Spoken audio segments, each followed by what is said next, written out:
Tonight, World News investigates Medicare fraud. We have learned that organized crime and foreign gangs are now taking your Medicare money.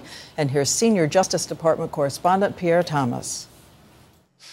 These are Medicare fraud investigators, not the FBI. They used to worry about catching mostly nonviolent offenders. Now they're concerned about something far more deadly.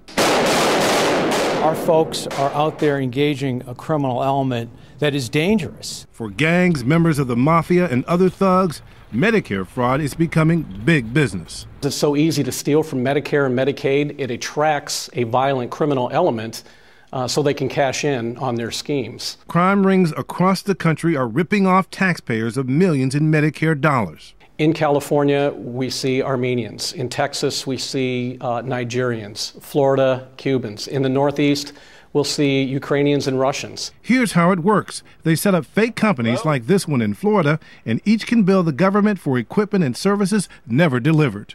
This one Armenian gang in Los Angeles plotted to steal $30 million in Medicare money. In this undercover video, gang members confront an accomplice suspected of skimming their profits. They threatened to kill him. Me and you tonight, it's going to be a war. $200,000, bro, it matters. Police say some of the groups won't hesitate to bribe or threaten to further their scams. Those threats are backed up by high-powered paramilitary weapons. You found these kinds of weapons at Medicare equipment companies? These are .50 caliber sniper rifles. Here we have an example of a machine pistol. It actually shoots rifle rounds. In San Francisco, authorities seized dozens of weapons at a medical equipment company operated by a gun runner who was working with a Mexican cartel. These are hardcore crooks, and we got to do something about this. 18,000 new applications every month come into the Medicare program, and we are now realizing that far too many of them are really criminal element and fraudsters. How are you going to improve the vetting process? We're going to do that by making sure that these are legitimate businesses, by making sure that we go on site like you did.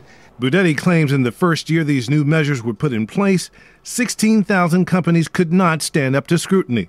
But officials admit that's only a start to rooting out all that fraud. Pierre Thomas, ABC News, Washington.